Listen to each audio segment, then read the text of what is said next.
Come on. Dis-moi pas que tu penses comme Sacha. J'ai pas l'air d'une ma tante Monique quand même. Quand j'y pense, là, moi j'ai aucun problème avec qui porte du vernis, que ce soit une fille, un garçon, un lapin, whatever. Mais ma réaction, c'est comme automatique. Comme si j'étais un robot qui faisait juste recréer ce qu'on lui avait appris. Puis j'avoue que c'est pas la première fois que ça m'arrive. Je pense que j'ai tendance à adhérer aux pressions sociales pour fitter dans le moule. Comme si me faire accepter par le monde allait me protéger d'être jugée ou rejetée. C'est pour ça que j'ai vraiment de l'admiration pour Sacha. Il est resté lui-même, il s'est affirmé, même si moi, j'ai mis de la pression sur lui. D'ailleurs, ça aurait pu mal finir, notre conversation. Tu sais, j'aurais pu réagir avec orgueil, ne pas écouter Sacha et justifier mon point juste pour protéger mon ego et pas perdre la face.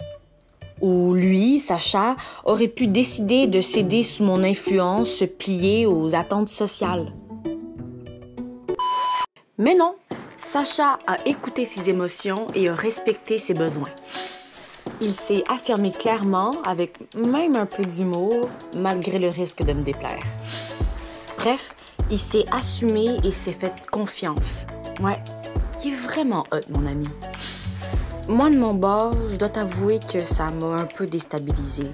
Mais au lieu de me braquer puis de me frustrer, j'ai réussi à rester ouverte puis à l'écouter. J'ai pris un pas de recul, j'ai respiré par le nez et je me suis demandé, est-ce que c'est vraiment moi qui pense ça?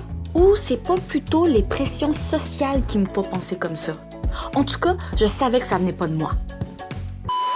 Bref, si on n'a pas vraiment le contrôle sur les pressions sociales, on peut quand même décider c'est quoi l'influence qu'ils ont sur nous. Et pour ça, il faut se connaître, croire en soi et oser s'affirmer. Tu vas voir, c'est pas mal mieux que de devenir un citron pressé. Pour le défi de cette semaine, identifie une situation où tu vis une forme de pression sociale. Puis prends le temps d'arrêter, d'observer, puis te demander qu'est-ce que tu vis intérieurement. Et tente au moins d'appliquer une stratégie pour parvenir à t'affirmer. On s'en parle la semaine prochaine. Bye!